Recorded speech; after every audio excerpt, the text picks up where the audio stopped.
Bien.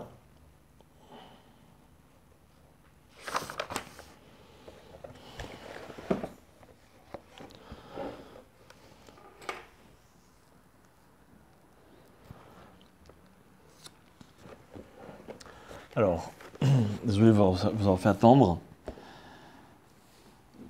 Dans la paracha qu'on a lu hier,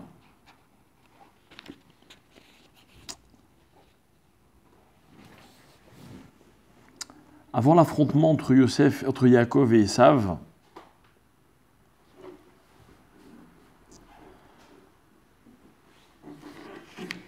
la Torah nous raconte, c'est bête, hein, ça arrivait 30 secondes avant, on vient de commencer. La Torah nous raconte que Yaakov se prépare à cette rencontre. Et avant même de savoir que Esav arrive à sa rencontre, la Torah nous dit que Yaakov envoie des messagers pour dire à Esav,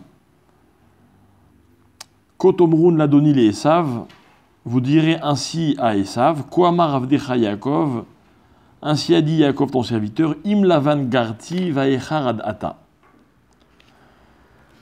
J'ai habité chez Lavan, littéralement j'ai tardé jusqu'à maintenant, je me suis enrichi et je t'envoie un cadeau. Alors la Torah dit qu'ils vont aller voir Esav, ils vont revenir en disant qu'il arrive accompagné de 400 soldats. Yaakov donc prend peur et il se prépare à la guerre, il se prépare aussi en faisant la tfila, donc les trois préparations connues, cadeau, guerre et prière. Et Rashi nous dit que lorsque Yaakov dit « Im Lavan garti », j'ai habité avec Lavan, Rashi dit « garti », c'est les mêmes lettres que le mot « tariag ». Garti, c'est tariag. Tariag, c'est 613. Donc Yaakov dit à Esav, j'ai habité chez Lavan, mais j'ai gardé les 613 mitzvot. Donc on voit que Yaakov insiste sur le fait, alors on pourrait comprendre soit qu'il n'a pas subi l'influence de Lavan, c'est-à-dire malgré le fait qu'il était chez quelqu'un comme Lavan, qui était un idolâtre, etc., j'ai gardé mes mitzvot, ou alors on va essayer de voir une autre possibilité dans le message que Yaakov veut faire passer à Lavan. Du style, je t'affronte, j'ai pas peur, voilà, je suis resté le même Yaakov que celui que j'étais avant. Mais Yaakov fait allusion à la période qu'il a passée chez Lavan. Alors, le Gaon de Vilna, il explique quelque chose de très, très intéressant, et il dit comme ça. Il dit en fait, dans la naissance du peuple juif, il y a deux étapes. Il y a l'étape connue qui est la sortie d'Égypte, et il y a l'étape qu'on est en train d'étudier qui est la sortie, on va l'appeler comme ça, nous, la sortie de chez Lavan. Donc sortie d'Égypte, sortie de chez Lavan. C'est-à-dire, on va essayer d'expliquer qu'il y a un parallèle entre les deux. De la même manière que certaines choses se sont passées lorsque les Juifs sont sortis d'Égypte, les mêmes choses, à peu de choses, vous allez voir ça se ressemble beaucoup, il y a un parallèle donc qui est établi, les mêmes choses se sont passées lorsque Yaakov est sorti de chez Lavan. Alors par exemple, le Gaon de Vilna nous dit, au début, les Juifs sont esclaves en Égypte. Au début, lorsque Yaakov arrive chez Lavan, la première chose qu'il fait, c'est qu'il travaille chez Lavan. Ensuite, la Torah va nous raconter dans Shemot que les enfants d'Israël vont se multiplier.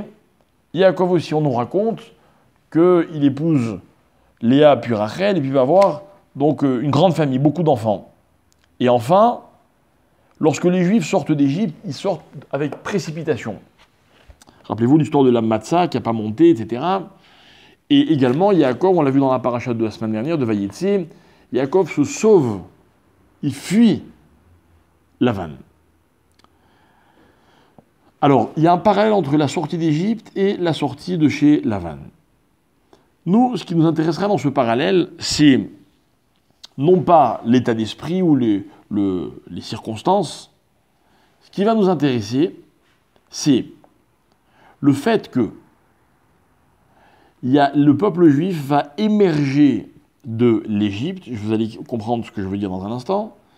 Yaakov va émerger, donc la famille de Yaakov va émerger de chez Lavan. C'est quoi émerger?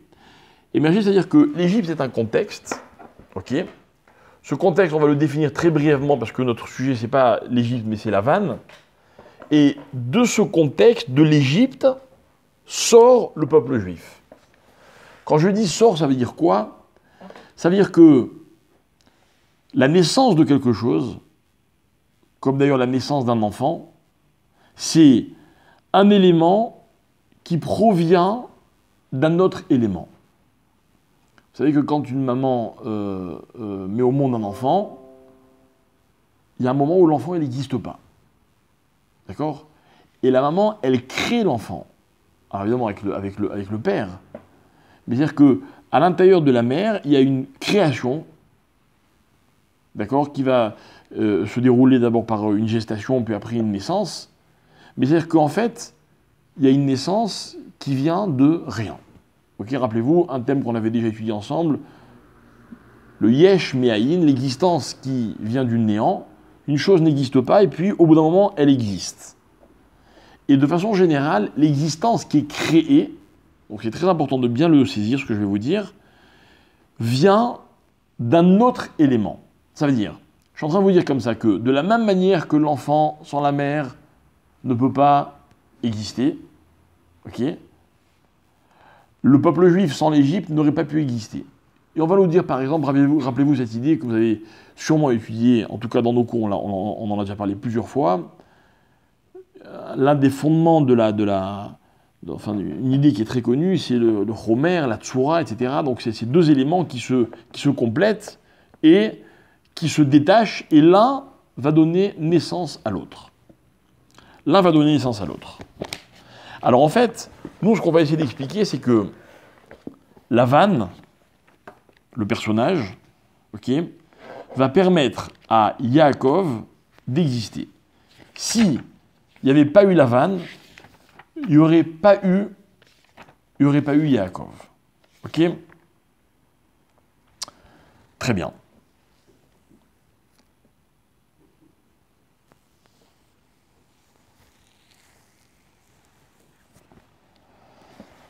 On va prendre dans la paracha qu'on vient d'étudier, on va prendre une chose aussi intéressante, c'est que la Gemara, elle dit sur la paracha de cette semaine, elle dit qu'il y a une halakha. C'est ce que c'est une halakha?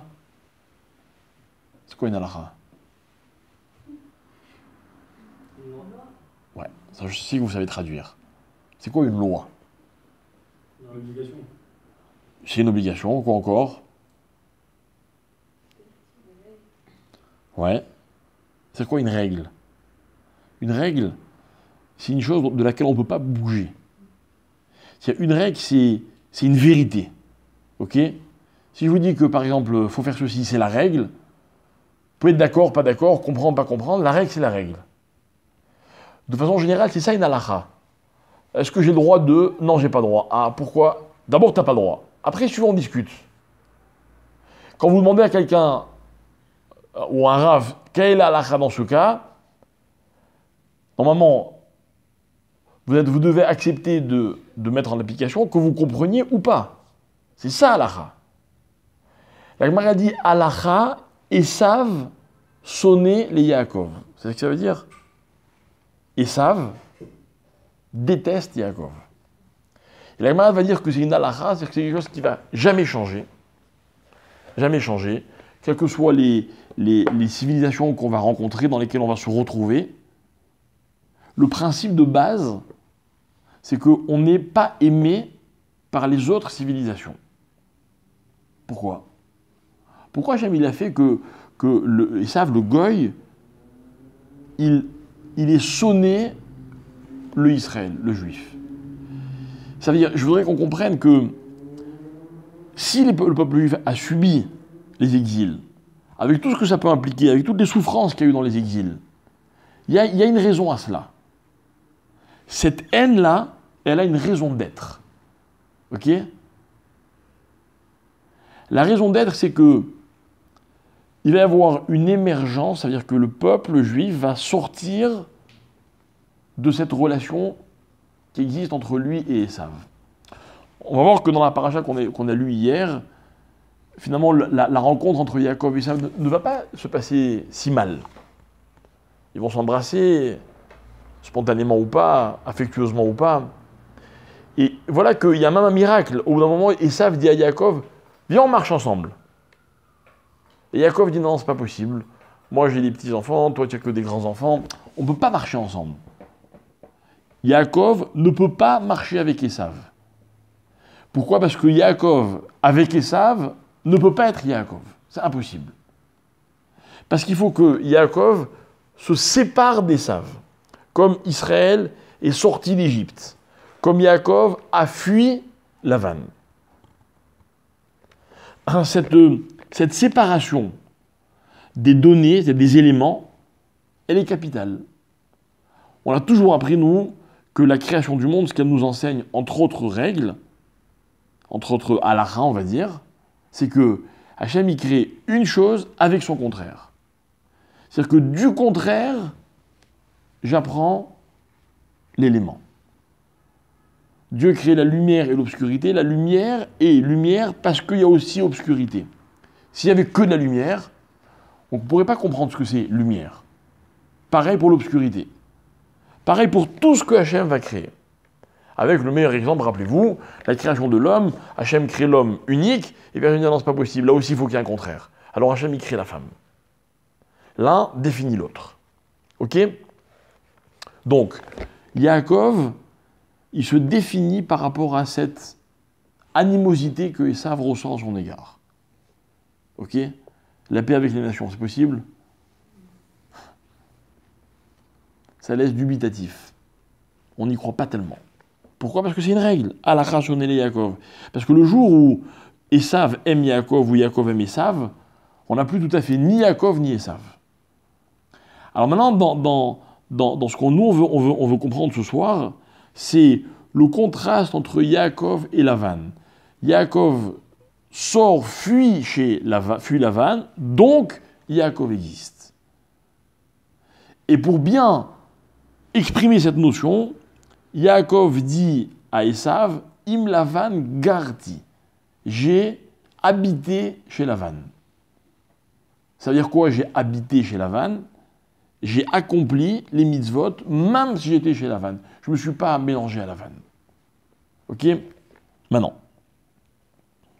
L'idée qu'il y a derrière ce garti, cet accomplissement des mitzvot, c'est la suivante. On va voir que lorsque Akadosh Baruch Hu propose aux enfants d'Israël la Torah, les Juifs vont prendre sur eux d'accomplir les mitzvot,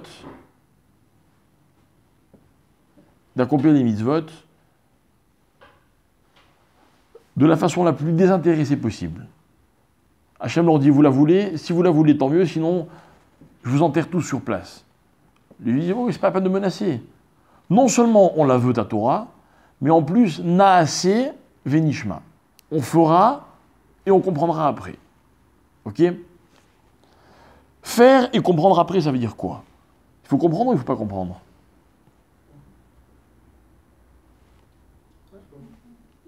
Ouais.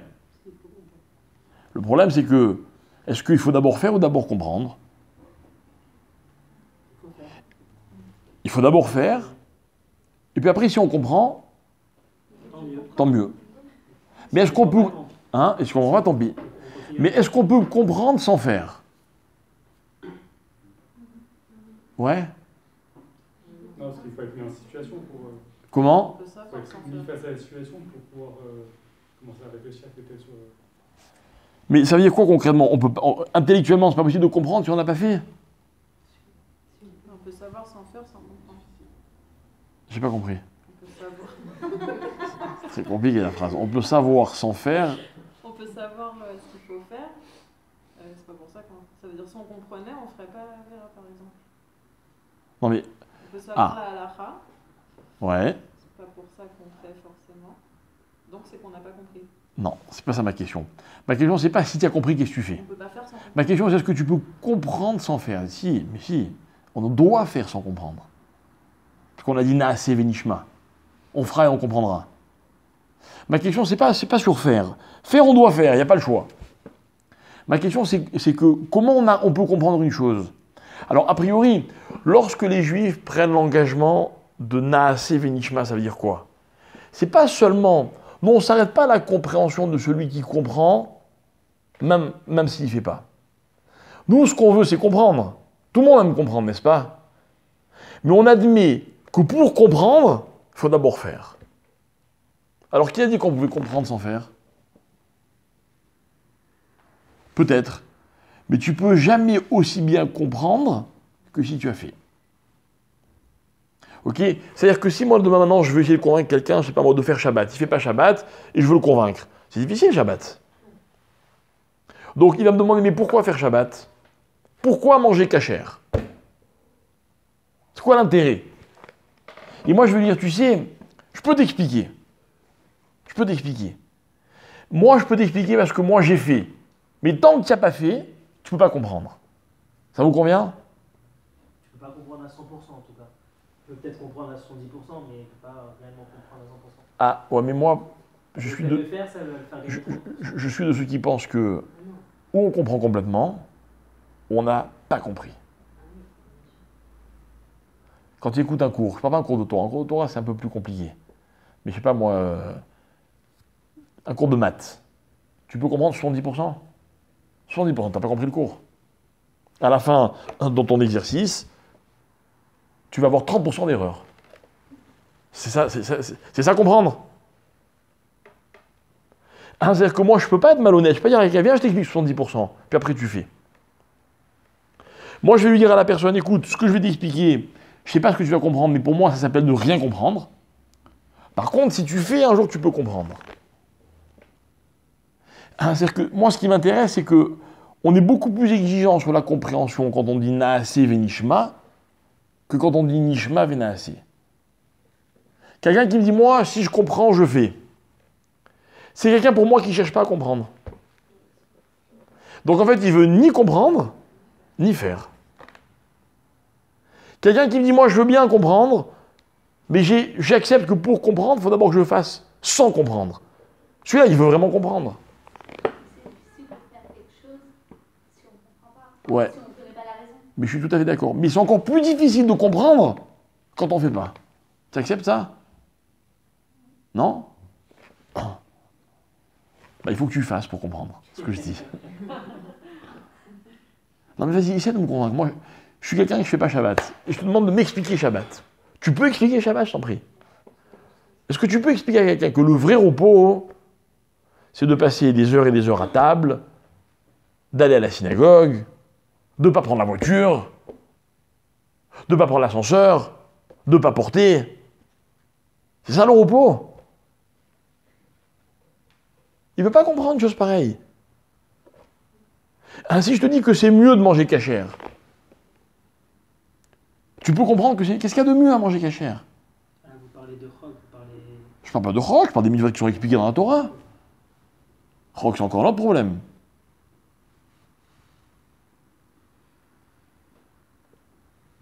Mais je sais pas, je peux vous donner des tas d'exemples. Des tas d'exemples. Vous savez, moi, souvent, quand je prépare des couples, enfin des jeunes hommes au mariage, je de leur expliquer le bien fondé des halakhot qui concernent les lois de la nida, etc.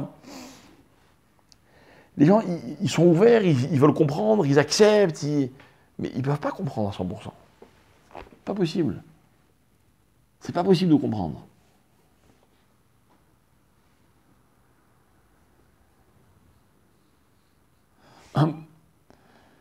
Qu'est-ce que les Juifs répondent? Ils disent « Naase venishma ». Moi, j'ai presque envie de dire « On fera, alors on comprendra ».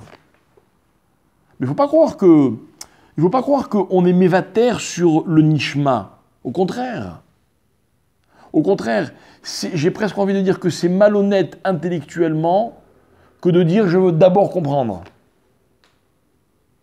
C'est comme si tu dis « Je veux ressentir, mais sans avoir vécu l'expérience ». Je veux aimer sans connaître la personne. Ah, là, je parle de sentiments, tout le monde comprend. Hein.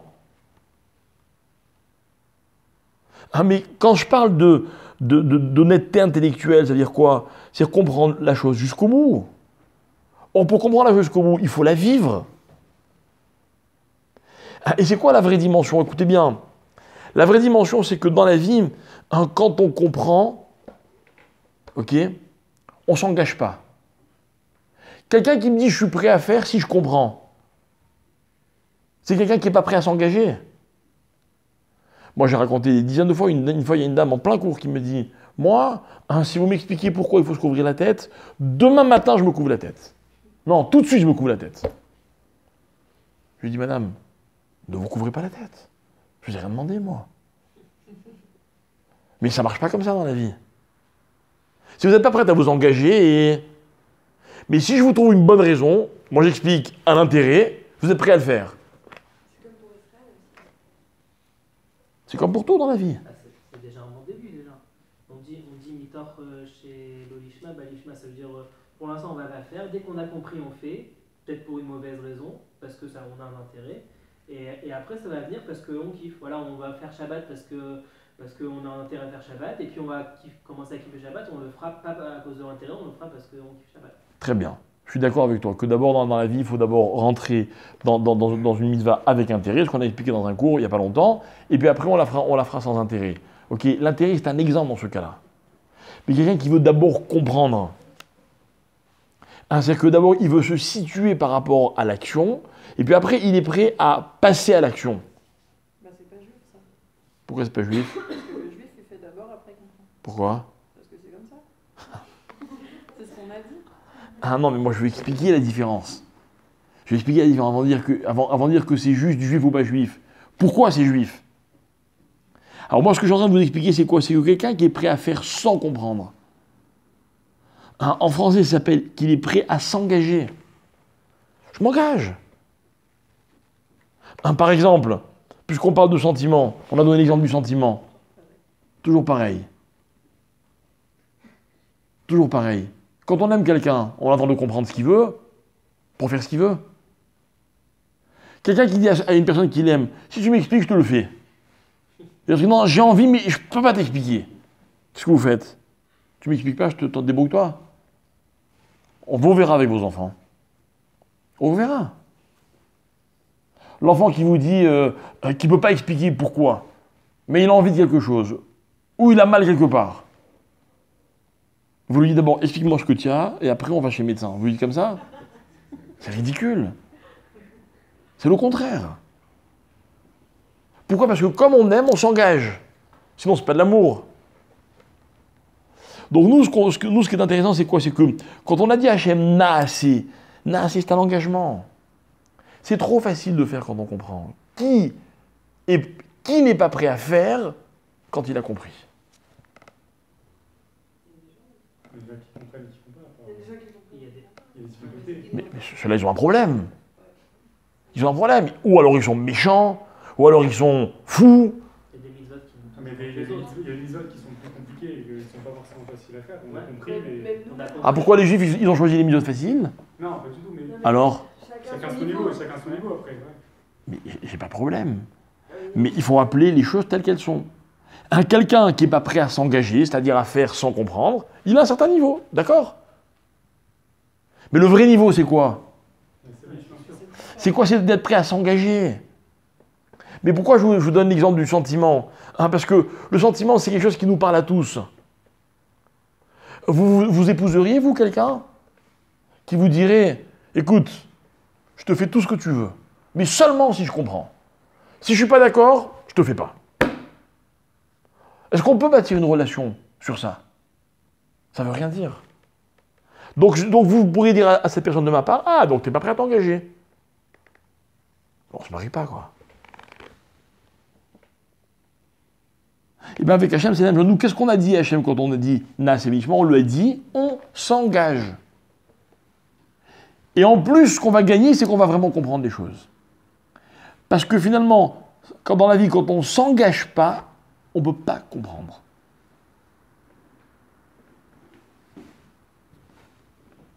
Vous avez compris ou pas? Si vous n'avez pas compris, c'est pas grave. Engagez-vous, vous comprendrez. D'accord, c'est-à-dire que l'exigence, elle est d'un autre niveau. Maintenant, Yaakov Avinu, qu'est-ce qu'il dit à Esav? Il dit à Esav, moi, j'ai accompli les 613 mitzvot. Gardi. C'est-à-dire, moi, je me suis engagé. Moi, j'ai fait ce que je devais faire. Et ça, si Yaakov le dit à Esav, au moment où ils vont se rencontrer, il va y avoir cette fameuse confrontation, on ne sait pas comment elle va se terminer. Ce que veut dire Yaakov à Esav, c'est que la différence qu'il y a entre toi et moi, c'est que moi, je me suis engagé. Et on va voir que finalement, c'est ça la différence entre Yaakov et Esav. Yaakov est en train de préparer un plat de lentilles, Esav lui dit j'ai faim. Yaakov lui dit donne-moi ton plat. Esav a faim, il dit donne-moi ton plat. Yaakov dit ok, je te le donne si tu me donnes ton droit d'aînesse. Qu'est-ce qu'il lui répond, Esav? Il dit à quoi ça me sert? Je comprends pas à quoi ça me sert. Prends-le. C'est-à-dire, je comprends pas, j'ai pas besoin, quoi. Yaakov, lui, est-ce que ça lui sert à quelque chose au moment où on lui donne? Yaakov, il sait pas qu'un jour, leur père Israël va dire à Esav, c'est toi le Béchor, viens, je te donne les brachot. Il connaît pas la fin de l'histoire. Il sait juste que l'aîné, c'est celui qui s'engage. D'ailleurs, ce qui est intéressant, c'est que Esav, c'est lui qui s'appelle Laasot, Naasé. Le mot Esav, il vient de Laasot.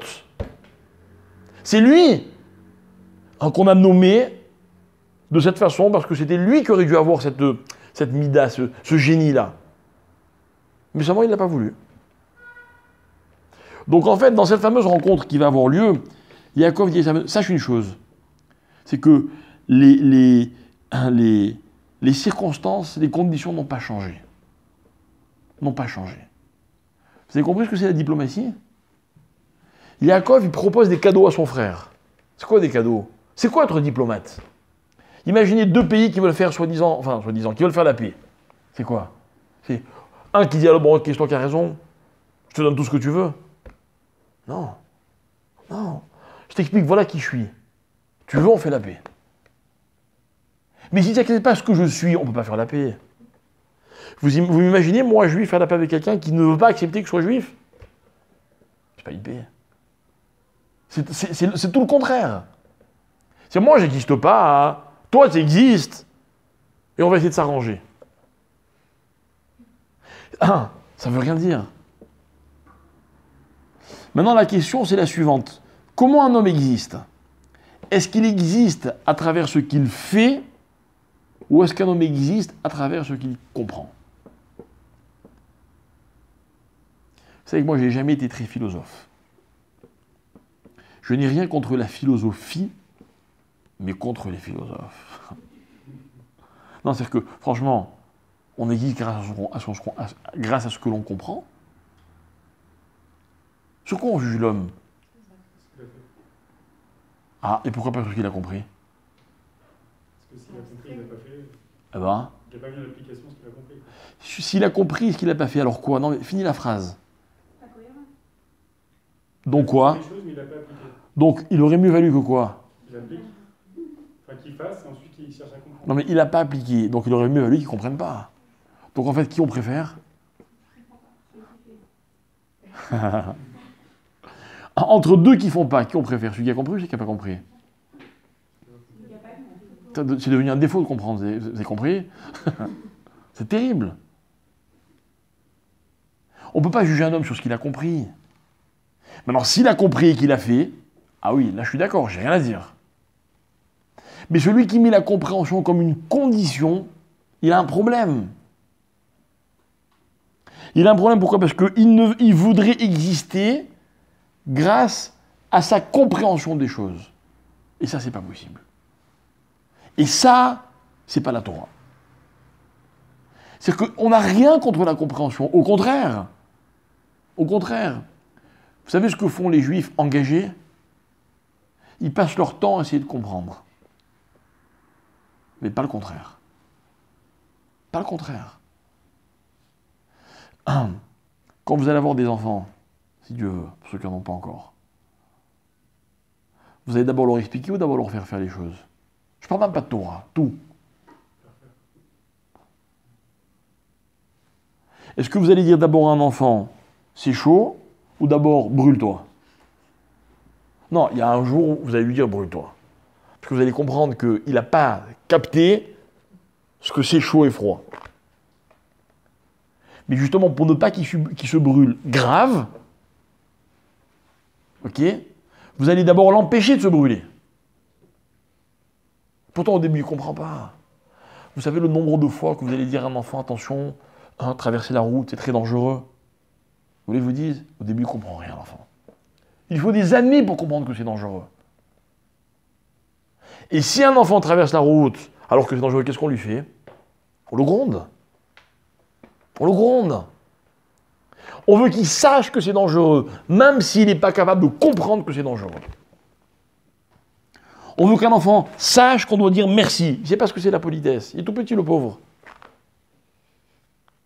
Vous avez amené votre enfant à la synagogue, quelqu'un veut donner un bonbon, il a dit merci. Merci. Il ne sait pas ce que c'est. Vous allez prendre votre enfant, vous allez lui faire un Netilat Yadayim. Il ne comprend pas. Mais c'est comme ça qu'un jour, vous avez des chances qu'il le fasse. Mais si on attend que l'enfant comprenne, il va passer à côté d'un tas de choses. Et le pire, c'est qu'il va croire que dans la vie, on ne fait que ce que l'on comprend. Que l'on existe parce qu'on a compris. Or, ça, c'est l'antithèse de la Torah. La Torah, c'est Naaseh Venishma. C'est quoi Venishma? On ne doit pas rester idiot. Mais au contraire, pour nous, la vraie intelligence, elle vient de l'expérience. Vous remarquerez que c'est une mitzvah, c'est un commandement positif de la Torah de respecter celui qui a de l'expérience, de respecter le vieillard. Parce que lui, il sait. Ça veut dire que, en fait, ce qu'on va essayer d'expliquer, c'est que pour exister dans la vie, il faut tout simplement savoir qu'est-ce qui passe avant quoi. La différence pour moi qui est entre faire et comprendre, je pourrais l'exprimer de la façon suivante. Qu'est-ce qui passe avant quoi? Est-ce que moi je passe avant l'acte ou est-ce que l'acte passe avant moi? Si c'est moi qui passe avant l'acte, il faut d'abord que je comprenne. Moi, je comprends, alors je fais. Si c'est l'acte qui passe avant, je m'engage dans l'acte. Compris ou pas compris. Moi, ce que je veux essayer de vous faire admettre, c'est que finalement, un homme existe vraiment quand il existe grâce aux choses, et non pas quand les choses existent grâce à lui. D'accord? Maintenant, ça veut dire quoi quand les choses existent avant lui? Ça veut dire comme ça, que la vie, ce sont des événements, et que les événements, c'est comme des actions, ou des axiomes.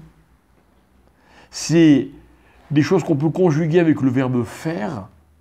On fait tous la même chose, on vit tous les mêmes événements. La vraie différence, elle réside dans la façon dont chacun vit les choses.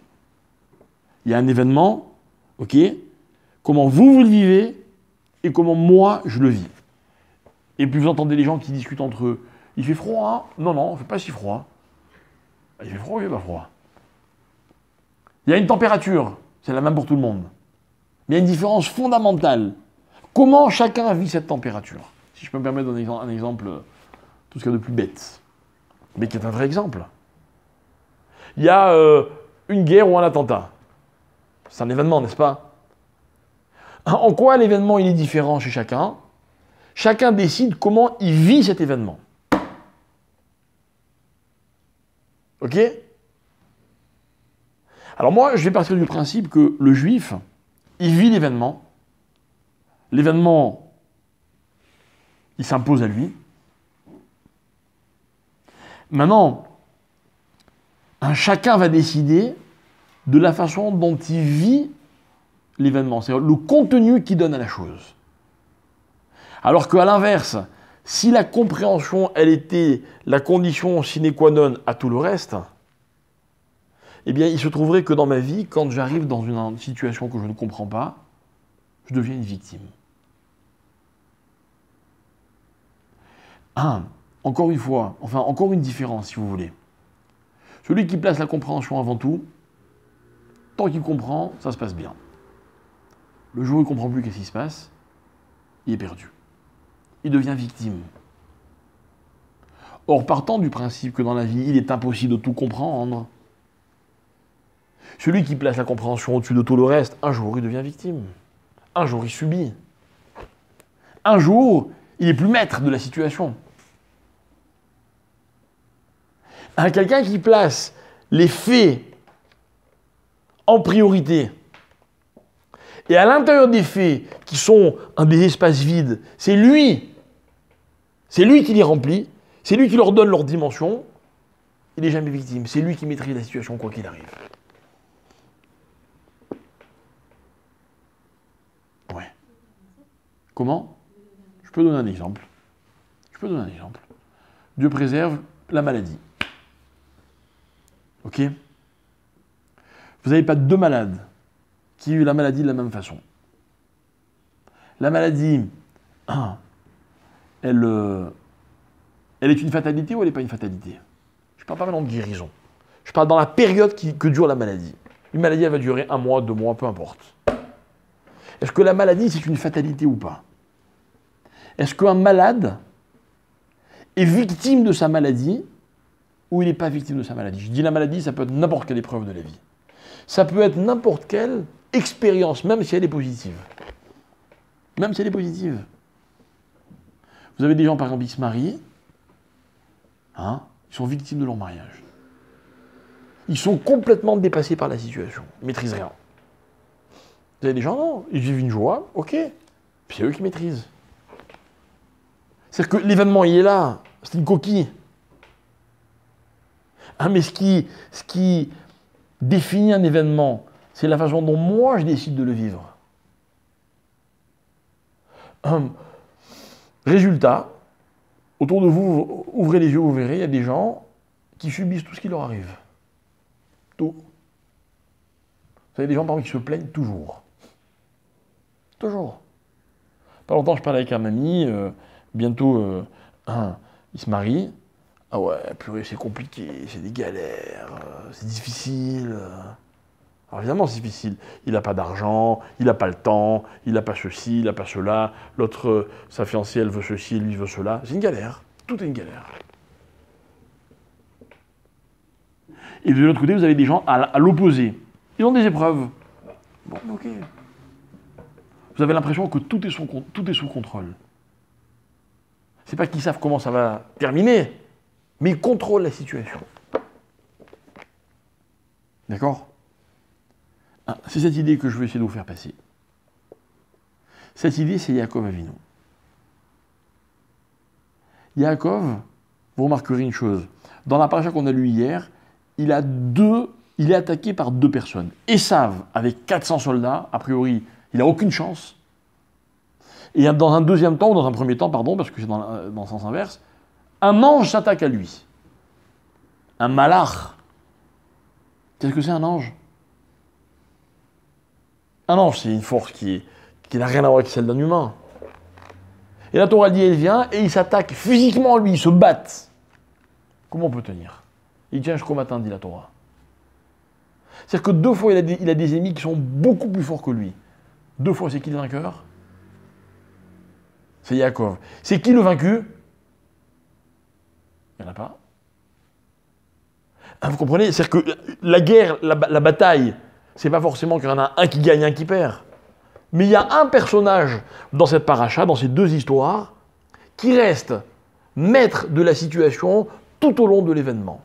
C'est pas incroyable, ça? Alors qu'il est dans une situation qui, normalement, est perdue d'avance. C'est ça, Yaakov, mes chers amis. C'est ça, Yaakov. Yaakov, il aurait voulu naître le premier, et puis il naît le deuxième. Toute sa vie, ça va être une frustration.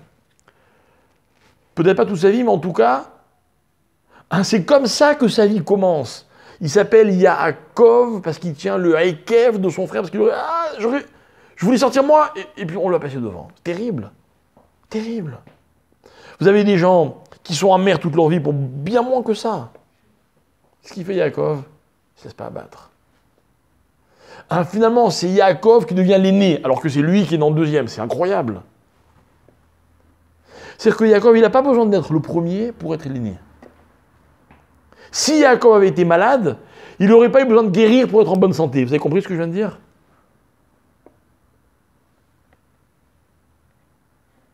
Et toute la vie de Yaakov, c'est comme ça.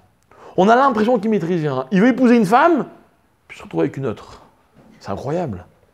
C'est pas grave. Il ne se laisse pas abattre.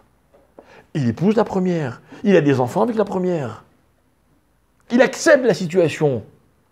Mais il n'est pas dépassé par la situation. À aucun moment. Il s'en va et il revient affronter Esav. Pas peur de toi. Il ne dit pas, tu sais, je me suis armé, j'ai appris à me battre. Non, je suis resté un juif qui accomplit toutes les mitzvot. Moi, la bagarre, je ne connais pas. Mais je sais qui je suis. C'est quoi, je sais qui je suis? Tu ne me changeras pas. Mais mes amis, c'est ça la force de caractère. Vous avez beaucoup de forts qui sont forts grâce à ceci ou grâce à cela. Vous leur enlevez, ils n'ont plus rien. Combien vous connaissez de gens autour de vous qui sont forts, même quand ils n'ont plus rien? Même quand ils n'ont pas d'argent, même quand ils n'ont pas la santé, même quand ils n'ont pas ceci ou pas cela. C'est quoi les vainqueurs? Le vainqueur, c'est celui qui réussit tout. Est-ce qu'on est vainqueur quand il y a forcément un vaincu de l'autre côté? Moi, je vais vous apprendre le contraire. Vous savez qui c'est le vainqueur? Celui qui décide qu'il a gagné. Vous remarquerez qu'en face, nos ennemis, ils ont bien compris cette règle. Quoi qu'il arrive, ils ont toujours gagné. Et nous, on est toujours là avec une galère, on n'arrive pas à s'en défaire. C'est terrible. Et on se dit, mais enfin, mais ils sont fous? Ils sont pas fous. Ils ont un moral d'enfer. C'est qu'à le dire. C'est terrible.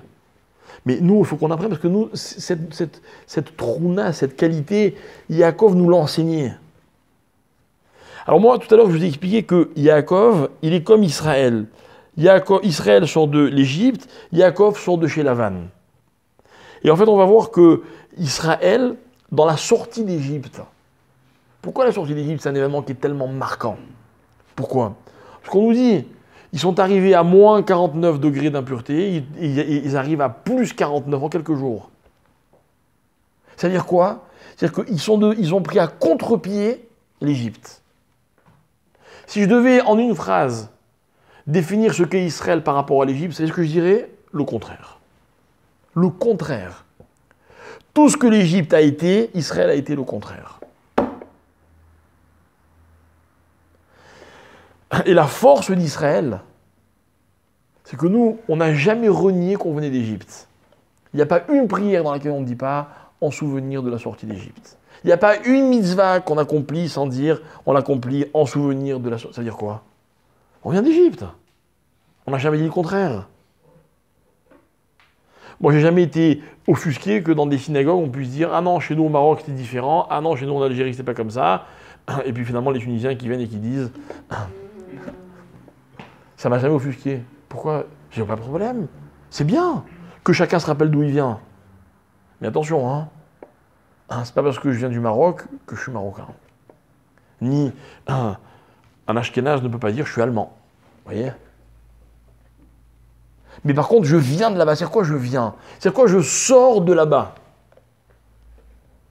Ça veut dire que sortir, c'est s'extirper. C'est savoir que, par opposition à ce qu'il y avait là-bas, voilà ce que moi je suis devenu. Imaginez un enfant qui grandit dans un milieu hyper défavorisé. Hyper défavorisé. Il ne bénéficie pas d'enseignement. Il est pauvre. Il est tout ce que vous voulez. Et puis un jour, c'est la réussite totale, absolue. Qu'est-ce qu'on va dire de cet enfant? On va dire, c'est quelqu'un, regardez d'où il vient. On va dire qu'il a plus de mérite que celui qui ressemble à l'environnement duquel il vient. C'est logique, n'est-ce pas? Mais pourquoi? D'où vient ce mérite? Son mérite, c'est parce que justement, de la pauvreté est venue la richesse.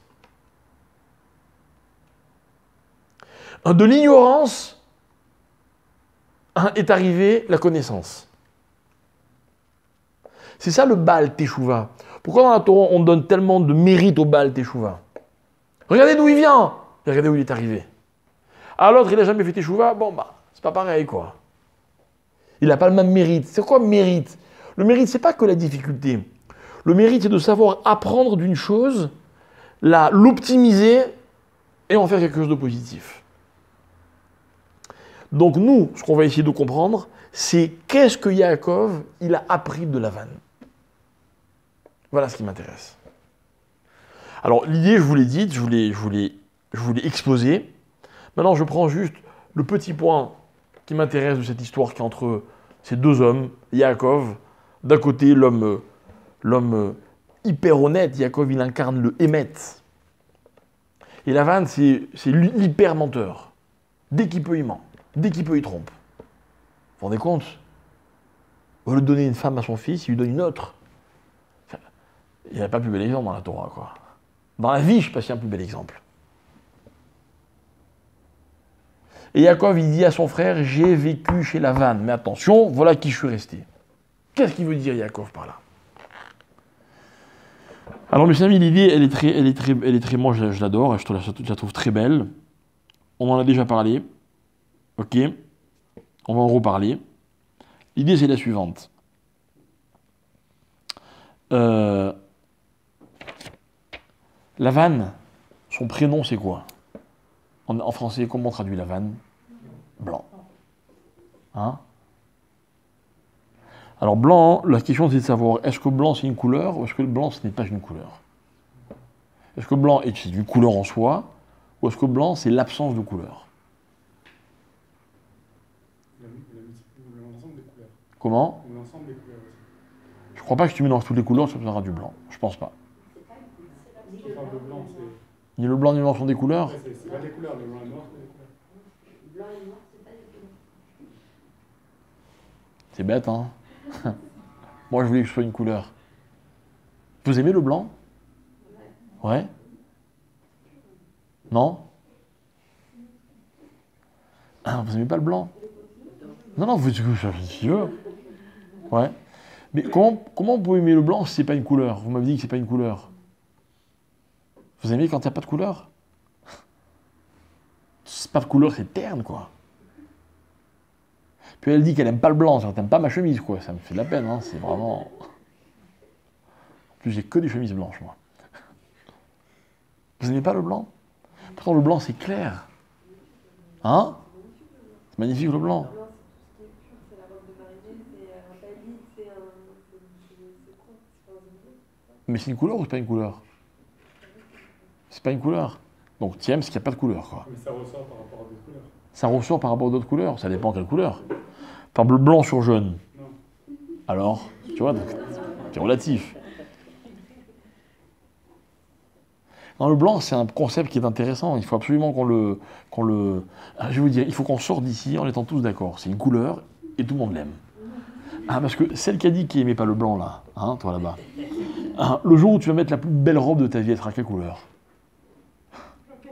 Mais c'est pas une vie blanche. Je vais t'expliquer. Le blanc cassé, moi, j'ai rien contre. Ok? Mais ce jour-là, être un peu cassé, ça me fait de la peine, quoi, tu vois.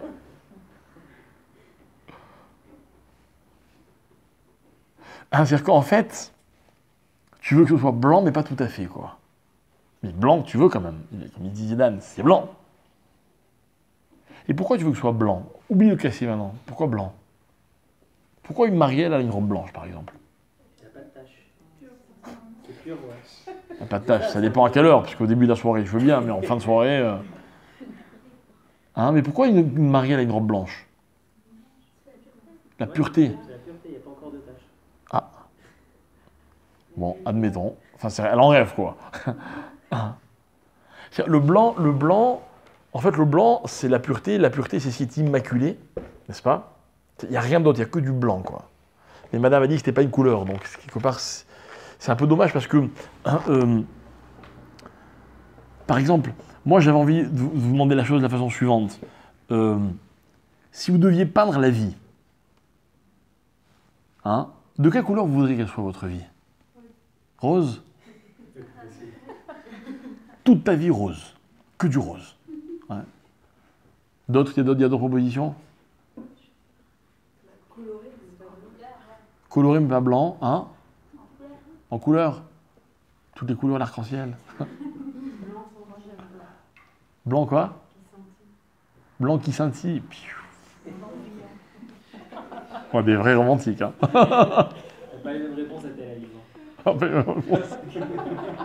Ça là, on l'a pas eu. Ça là, elle est magnifique.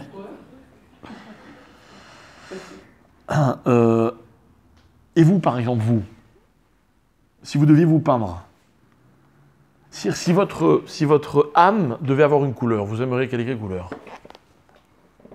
Hein? Blanc? Mais tu voulais toute la vie en rose, toi. Ça t'aimerait être blanche sur rose, quoi. Bah, quel programme. Vous savez, je vais vous dire quelque chose. Le blanc, il a une qualité qu'on ne peut pas l'enlever. La qualité du blanc, c'est que sur n'importe quel autre fond, quand vous faites vous mettez une couleur, quand vous peignez, ok, la couleur, quand vous peignez sur un fond, elle ne sera jamais complètement authentique. Alors que sur un fond blanc, la couleur, elle apparaîtra toujours telle qu'elle est vraiment. Telle qu'elle est vraiment. Alors par exemple, si une personne,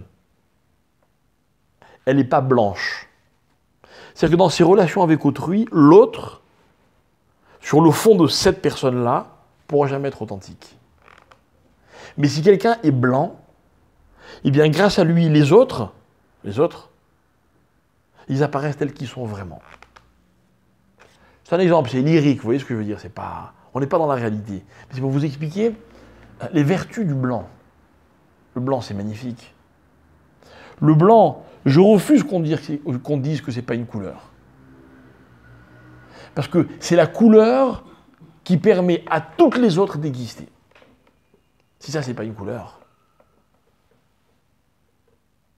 C'est-à-dire que quand vous avez un fond blanc et qu'il y a plein d'autres couleurs, vous ne pouvez pas me dire que le blanc ne fait pas partie de ces couleurs-là. Au contraire, grâce au blanc, toutes les autres couleurs existent. C'est-à-dire que si moi je suis un père ou une mère, et que ce que je veux c'est que mes enfants existent, si je veux qu'ils existent vraiment, il faut que je sois de quelle couleur moi? Il faut que je sois blanc moi en tant que père, ou en tant que mère. Non, vous avez des gens qui sont roses, bleus, verts, rouges. Vous savez, quand on a une couleur, belle couleur, bien scintillante, on voit de loin, hein, magnifique. Mais c'est les autres qu'on voit moins. Ok?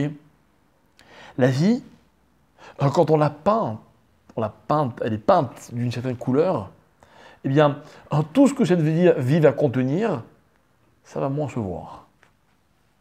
Alors que si la vie, c'est un fond blanc, ben, tout ce qui va se passer dans cette vie-là va ressortir, va être authentique. Et moi, ce qui m'intéresse, ce que je veux vous faire passer comme message,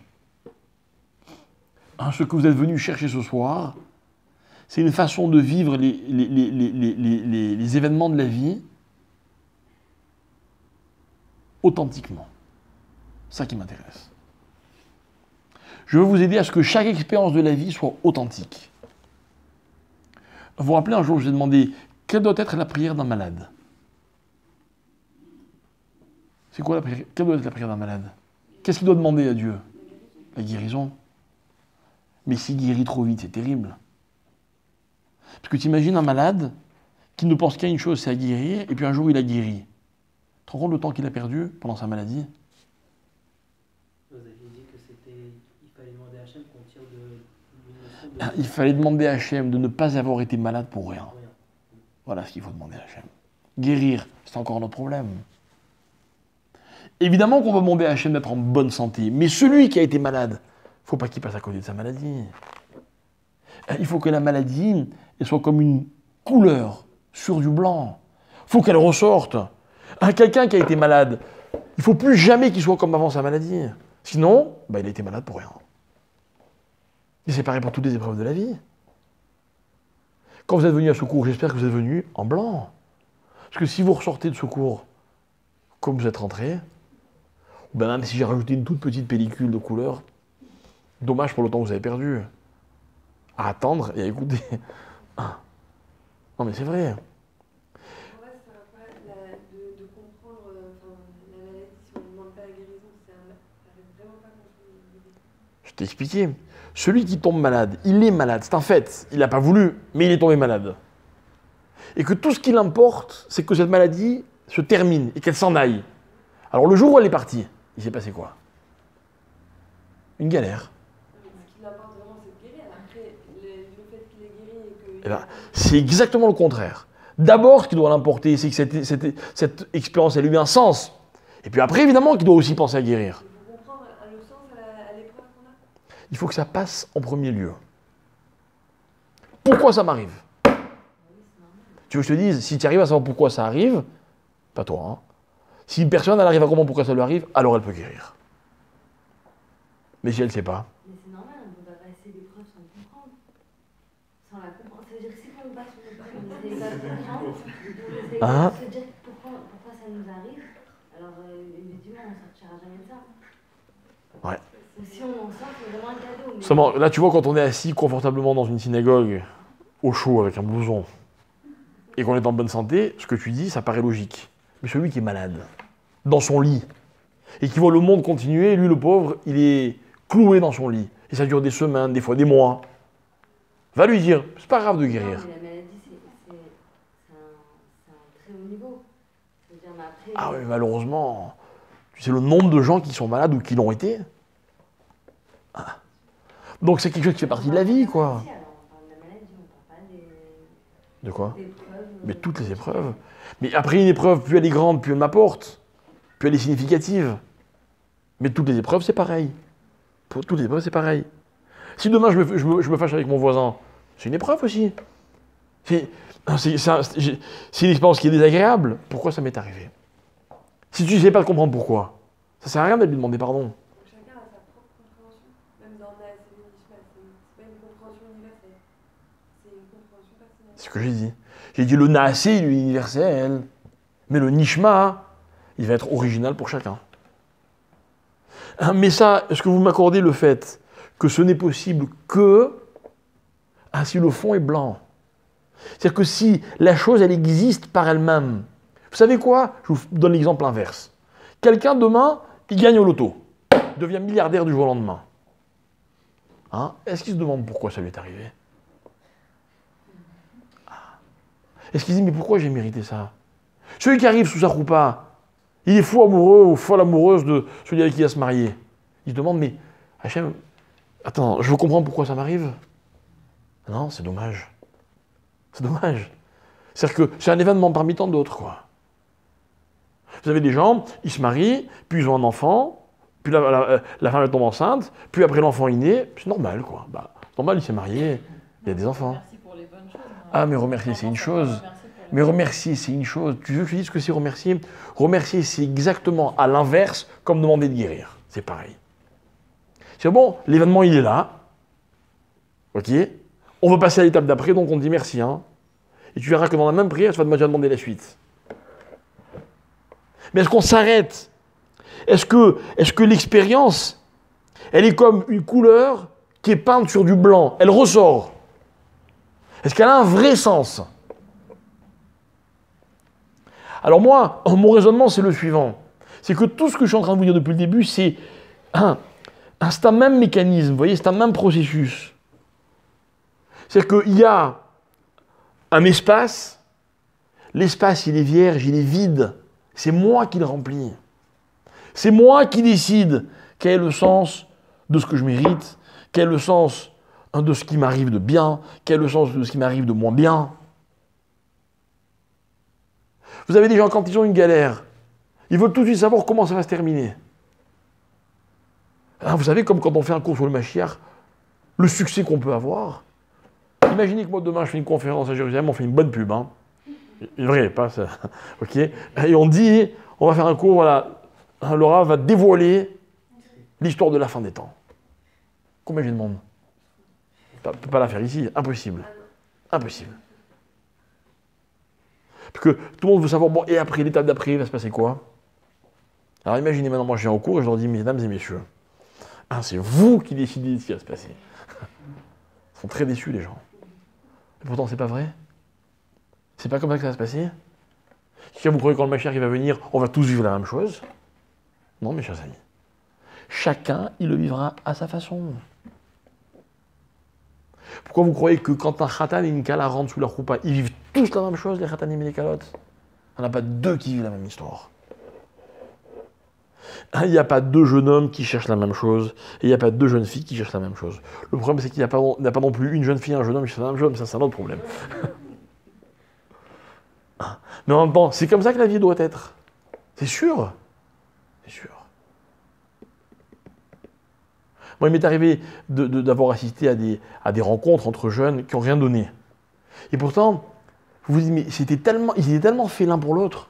Ils cherchaient la même chose, les deux. Mais non, ils ne se sont pas mariés. Ça ne devait pas se faire. Et des fois, c'est le contraire. Vous dites, mais il n'y a rien à voir. Et ils se marient. Mais parce que c'est pas la circonstance qui définit la réalité. La réalité, c'est la personne qui la définit. Moi, j'ai des copains, d'accord, de mon âge, mariés à peu près depuis autant de temps que moi. Je me dis, mais moi, leur femme, je ne pourrais pas la supporter 5 minutes. Et eux, ils ne voient pas les défauts. Et je suis sûr que de moi, ils doivent penser la même chose. Et moi, je ne comprends pas comment on peut imaginer qu'un père soit meilleur que le mien, ou une mère soit meilleure que la mienne. Je ne peux pas imaginer une chose pareille. C'est ma vie. Je ne peux même pas comprendre qu'on ne trouve pas mes enfants les plus beaux du monde. Pourtant, il y a des parents qui croient que leurs enfants sont les plus beaux que les miens. C'est incroyable. C'est incroyable. Mais c'est-à-dire que c'est moi qui décide. Des fois, on est dans un concours, vous voyez, on sait qu'il va y avoir un seul gagnant. Et puis on est tous les deux convaincus que ça va être nous les gagnants. Mais il y en a bien qui se trompent. On s'en fout. C'est pas ça qui compte. C'est pas ça qui compte. Ce qui compte, c'est comment moi, je suis déterminé. C'est de quelle façon moi, j'aborde la compréhension des choses. C'est moi qui décide. C'est ça la vanne. La vanne dans la vie, c'est quand une personne, elle voit les choses en blanc. La vie, c'est un décor. Une relation, c'est un décor. C'est moi qui décide si ça va bien se passer ou pas. Imaginez demain, j'ai un collègue de travail, on travaille dans la même pièce. D'entrée de jeu, celui-là, on ne va pas s'entendre. C'est cuit. Il n'y a aucune chance. Aucune chance. Moi, je me rappelle quand j'étais à la yeshiva, on vivait dans des internats. Des fois, ils nous débarquaient dans la même chambre, quoi. On va vivre ensemble, quoi, vous voyez. Je me dis, c'est pas possible, ça va pas le faire. Ça va être impossible. Mais il n'y a pas le choix. Il n'y avait pas le choix. Et je pensais même, je vous fais une confidence, quand j'étais Bachour Yeshiva, je pensais vraiment que la cohabitation dans une chambre d'internat, ça pouvait être une des pires épreuves de la vie. De vivre avec quelqu'un, de dormir avec lui, enfin dans la même chambre, quoi, de se lever ensemble, de se coucher ensemble, alors qu'on ne s'entend pas du tout. On n'a rien à voir. Dans des petits détails, vous voyez, qu'on ne voit pas à l'extérieur. Et pourtant, vous dites, non, j'ai pas le choix, il faut que ce soit comme ça. Il faut que ça marche. Puis après, on peut devenir les meilleurs amis du monde. Bon, j'ai toujours dit, pour être heureux, vous savez qui il faut épouser? N'importe qui. Vous ne me croyez pas, tant pis pour vous. Vous n'êtes pas complètement blanc, je suis désolé. Vous êtes blanc cassé, vous voyez ce que je veux dire?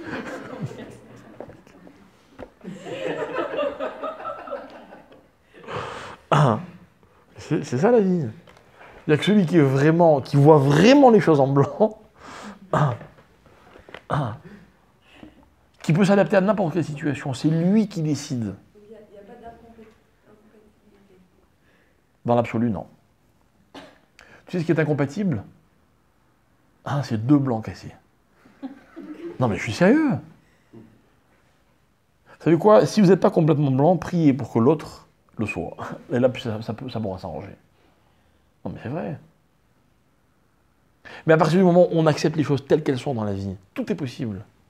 Après, j'ai le droit de ne pas tout accepter. Je ne dis pas qu'on accepte tout, n'importe comment. Je ne dis pas les divorces, ça existe, Ras Shalom, d'accord? Le juif qui a accompli la Torah, qui a fait, et puis un jour, il n'arrive plus. Ça existe. Ça existe. On peut avoir fait Teshuvah sur une Avera, et puis un jour revenir en arrière. Ça existe. On peut faire Teshuvah plusieurs fois. Oui. Non, mais ce que je veux dire, c'est que hein, le phénomène, enfin, je ne sais pas comment on peut appeler ça, la perspective dont je vous parle, elle n'est pas forcément omniprésente et c'est pas, on ne la trouve pas forcément à tous les coins de la vie. Mais c'est un principe qui existe. Normalement, je peux m'adapter à tout. Ça dépend de moi. Ça dépend de moi. Il y a une phrase en hébreu qui est incroyable. Incroyable. Hein, c'est une phrase qui veut tout dire, mais pour moi, c'est une des pires phrases qu'on peut dire dans la vie. Hein, c'est En Likor. Vous connaissez cette phrase? En Likor. Moi, chacun de mes enfants, il a dû me sortir peut-être une fois. Pas deux. Pas deux. Moi, chaque fois qu'il y a un enfant qui m'a dit En Likor, je dis ah, tu veux que je te montre que c'est Rakor? C'est un truc, j'accepte pas une chose pareille. En Likor, c'est une fatalité, je peux pas. Vous savez, j'ai raconté plusieurs fois dans mes cours que j'ai un cousin qui a l'âge de 20 ans, et niftar. Il est niftar de rien. De rien, en bonne santé et tout. Il a dû faire une rupture d'anévrisme, mais bon, on ne saura jamais la vérité, puisqu'on ne peut pas faire d'autopsie. Et ça s'est passé un vendredi après-midi. Il a joué au foot toute l'après-midi. Il est allé se doucher pour Shabbat, on l'a retrouvé dans la salle de bain, inanimé. Bref, ses parents, mon oncle et ma tante étaient en France. On les a appelés pendant Shabbat. Ma tante a pris l'avion pendant Shabbat, ce sont des gens très religieux, mais parce que les médecins ont dit qu'il était entre la vie et la mort pendant quelques heures. Les médecins ont dit que s'il entendait la voix de sa mère, c'était la seule chose qui leur restait aux médecins. Bon bref, donc on lui a dit de prendre l'avion pendant Shabbat, bref, un drame. Et mon oncle est venu, il est niftar pendant Shabbat, et mon oncle est venu dans la nuit de samedi soir, je suis allé chercher à l'aéroport. Et dans la voiture, il me raconte. Il me dit, tu vois, jeudi soir, il était en déplacement en province, puis il voyageait avec un collaborateur à lui. Et puis ce collaborateur, il a un enfant, malheureusement, qui a des gros problèmes de santé, etc. Et il lui disait, j'en peux plus, c'est trop difficile, je ne sais pas comment je vais tenir le coup, etc. Et mon oncle, qui était plus âgé que lui, il veut lui remonter le moral. Il dit, tu sais, je vais te dire quelque chose. Il faut que tu sois convaincu que Dieu n'envoie des épreuves qu'à ceux qui peuvent les supporter. Et mon oncle, il me dit, moi, en disant ça, je disais, moi, Dieu ne peut pas m'éprouver. Je suis incapable de... Je n'aurais jamais pu vivre ce qu'il vit l'autre. Et il dit voilà. Et Dieu il m'a envoyé l'épreuve.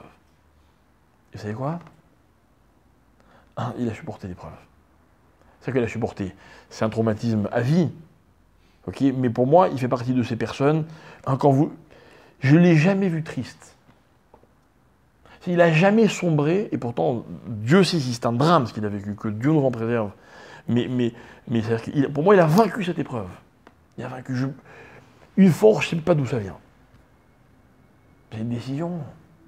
Je suis sûr qu'un jour, dans l'intimité, lui et sa femme et lui ont dû se dire, on ne va pas sombrer dans la tristesse. Je suis sûr que c'est une décision, c'est pas possible. C'est pas possible autrement.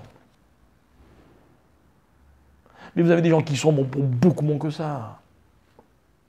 Vous savez, moi, des fois, je reçois des couples, c'est la guerre.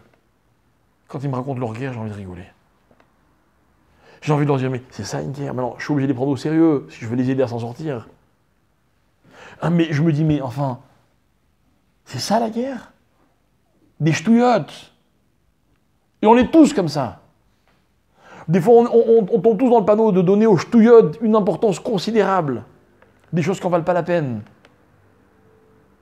Et on a tous en nous une force, des fois, d'accepter des choses qui nous paraissaient inacceptables. Et puis on se rend compte qu'on est capable. Vous savez pourquoi? Là, on décide, et là, on ne décide pas. Votre enfant, je suis un prophète, il aura des défauts, votre enfant. Vous allez voir comment ça ne va pas vous déranger.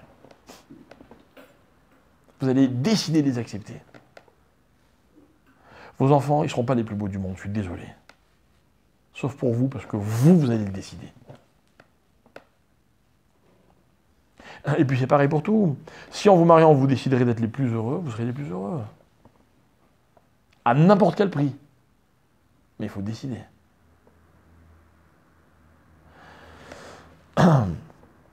Ce qui est fort, c'est que Lavan, c'est le plus grand menteur de la Torah. Et il s'appelle Lavan. C'est pas de la folie, ça? Ah oui, j'ai failli oublier de vous dire que le Zohar nous raconte que Dieu, il a créé le blanc. À quel moment? Vous savez à quel moment il a créé le blanc, Dieu? Quand il a créé la lumière. Facile, blanc, lumière, éclair, ça éclaire, ok?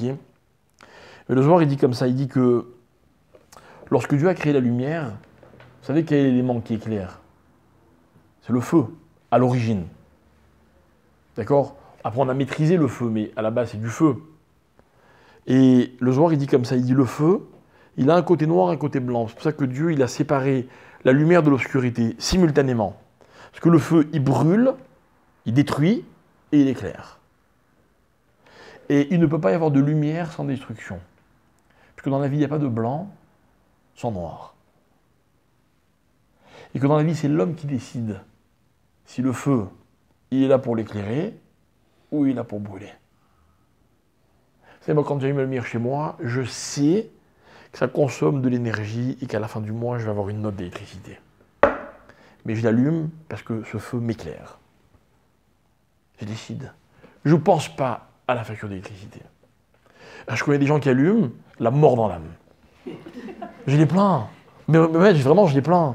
Je connais des gens qui allument le chauffage à la dernière limite, quoi. Non, ils sont congelés, ils ont froid et ils allument le chauffage. Moi, je préfère allumer. Ok, je fais un kiff. Je fais un kiff. Enfin, Dieu fasse qu'on puisse toujours se réchauffer. Vous voyez ce que je veux dire? Mais c'est-à-dire que je pense pas à ce que ça me coûte, quoi. Moi, quand je dis à mes enfants, reprends du beefsteak, je leur dis pas reprends 15 shekels. Je leur dis pas ça, j'y pense pas. Mais pourtant, je sais, je suis pas idiot. Je sais que dans la vie, tout ce qui rapporte coûte. Tout ce qui est clair brûle. Il y a toujours le blanc et le noir qui sont mélangés. Il ne peut pas y avoir l'un sans l'autre. Il ne peut pas y avoir l'un sans l'autre. Je sais très bien que dans une épreuve, il y a aussi une leçon. Je sais très bien que dans n'importe quel bonheur, il y a aussi un prix. Pourquoi vous croyez que quand on se marie, vous savez, quand vous voyez un khatan kala qui rentre sous leur repas, ils ont l'air béats comme ça. Vous croyez qu'on va devoir faire des efforts? Et qu'il n'y aura pas des sacrifices à faire? Bien sûr qu'il y aura des sacrifices à faire. Et la maman qui exhibe son ventre fièrement, je vais avoir un enfant, il n'y aura pas des sacrifices. Moi, j'adore les femmes qui sont en fin de grossesse. Elles sont pressées d'accoucher, les pauvres. Si elles savaient, après l'accouchement, ce qui se passe. Mais elles sont pressées d'accoucher. Elles veulent l'enfant. On le veut tous. Et pourtant, c'est des sacrifices. Alors là, c'est facile de dire, vous décidez quoi? De regarder quoi? Le blanc ou le noir? Et bien Hachem, il a créé les deux simultanément. L'un sans l'autre, c'est pas possible. Pour moi, c'est ça, Naasé Venishma. Naasé, c'est le sacrifice. J'ai envie de comprendre quoi, j'ai pas envie de comprendre. J'ai envie de comprendre. Mais je renonce à la compréhension. Je fais. Je veux d'abord exister par ce que je fais. Et puis après, la compréhension, elle vient se rajouter à ce que je suis. Je ne veux pas être une victime. Je ne veux pas être victime de la philosophie. Il n'y a que quand c'est philosophiquement logique que j'existe. Je ne veux pas. Parce qu'il y aura tellement de fois dans ma vie où je ne pourrai pas comprendre. Je ne veux pas aimer quelqu'un parce que je le comprends. Parce qu'il y aura tellement de fois où je serai désemparé. Non, je vais l'aimer quoi qu'il arrive. Je veux faire les choses parce que j'ai décidé de les faire. Je veux que si Dieu préserve un jour, Hachem m'éprouve, je reste maître de la situation. C'est moi qui décide.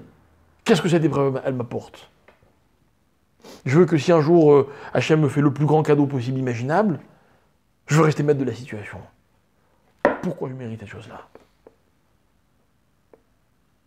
Moi, je me rappelle, il y a de cela de nombreuses années, lorsque j'ai eu mon premier enfant, après l'accouchement, après être rentré à la maison, après avoir fait un peu le vide dans ma tête, tout le monde est allé se coucher, Je me rappelle, ma femme avait accouché à Paris, j'étais chez mes parents, tout le monde dormait, j'étais assis, et je me disais, je veux comprendre.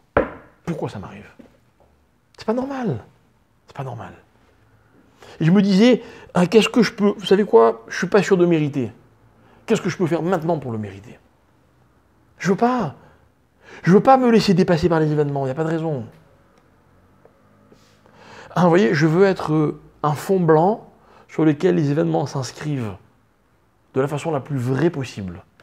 Dans l'amitié, je veux être blanc. Je veux que les autres puissent exister à travers moi. Je ne veux pas être celui qui recouvre les autres. Pourtant, moi aussi, j'ai besoin d'exister comme les autres. Moi aussi, mes amis me permettent d'exister. J'ai besoin d'avoir une place dans la société. J'ai besoin. Mais je ne veux pas être le fond qui cache le reste, au contraire. Mon rêve en tant que père, c'est que mes enfants, ils existent complètement par eux-mêmes. Même si je sais que je suis indispensable. Mes épreuves, elles font partie de moi. Mes joies, elles font partie de moi. Mais c'est moi qui me commande, c'est pas elles. Vous remarquerez une chose, c'est que dans la vie, on a toujours ce choix qui s'offre à nous. Toujours. Ou bien on subit, ou bien on maîtrise. Mais attention, maîtriser, ça a un prix. Maîtriser, c'est comme le feu qui éclaire ou qui réchauffe, mais qui est au même moment en train de brûler. J'accepte les deux. J'accepte les deux. Il y a toujours un renoncement et donc un intérêt. Dans le sens noble, je parle de l'intérêt noble. Il y a toujours une existence au détriment d'une destruction. Les personnes grandes sont des gens qui ont su renoncer à des choses. Renoncer à des choses. Renoncer, ça veut dire faire des sacrifices, ça veut dire accepter quand on a fait une erreur.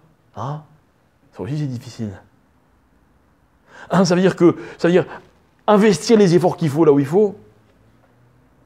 C'est-à-dire que moi, quand je fais Shabbat, je sais que le Shabbat, tous les samedis matins, quand je sors de chez moi, je vois ces rues calmes, cette tranquillité, ce côté paisible. J'aimerais rester au lit, moi aussi. Peut-être même prendre ma voiture et aller à la plage, pourquoi pas. Mais sans que ce soit un effort, je renonce. Parce que c'est ça qui me fait exister. Et ça, je peux l'expliquer à personne. Parce qu'il n'y a pas une explication scientifique ou philosophique ou le hic que vous voulez. Non, c'est un vécu. C'est ma vie. C'est comme ça que j'existe, moi. Comme ça que j'existe. Moi, j'existe parce que chez moi, dans ma maison, il y a un côté très ordonné, puisque j'aime savoir où chaque chose se trouve, et puis un côté très ordonné, parce qu'il y a de la vie en même temps, quoi. Je voudrais une maison dans laquelle il n'y a que, ni une maison dans laquelle il n'y a que du désordre, ni une maison dans laquelle tout est trop à sa place, vous voyez? Et comme ça, je suis ni l'un ni l'autre. C'est ça la blancheur de la vie. Pour moi, une Kala, elle est en blanc parce qu'elle rentre dans une relation qui est la relation la plus noble de la vie. C'est ça la pureté. La pureté, c'est quand il y a un élément, il est authentique, ok? Et puis si vous mettez n'importe quel autre élément dessus, il se voit tout de suite. Vous voyez, c'est la scorie qui rend impur, la tache qui rend impur. Mais si au contraire, ce qui vient se marier sur le blanc, c'est quelque chose de joli, alors on a créé une harmonie. Vous voyez? Les événements de la vie, ils sont censés s'harmoniser avec le reste de ma vie. Des fois, je ne les choisis pas, mais même quand c'est le cas, je ne suis pas une victime. Voilà qui c'est Yaakov. Yaakov Avinu, il y a plein de choses qu'il n'a pas choisies dans sa vie. Au contraire, il aurait voulu que ce soit différemment. Il a su s'adapter à tout. C'est ça, il me lavan garti. J'ai habité, moi, chez ce qui se fait appeler, soi-disant, blanc. Je sais qu'est-ce qui est vraiment blanc, moi. Je suis resté moi-même. Cette authenticité, c'est la personnalité de Yaakov qui nous est apprise, nous les Juifs, à travers l'accomplissement de la Torah. Naaseh venishma. On fait, et puis alors on comprend. On existe par ce que l'on fait, par la façon dont on gère les événements, et puis après, les événements nous apportent des leçons, et nous transforment justement grâce à tout ce qu'ils nous apportent. Voilà mes chers amis. Les 2 semaines qui viennent sont 2 soirs de Hanouka, donc il n'y aura pas cours. Donc rendez-vous, Bezrat Hashem, dans 3 semaines.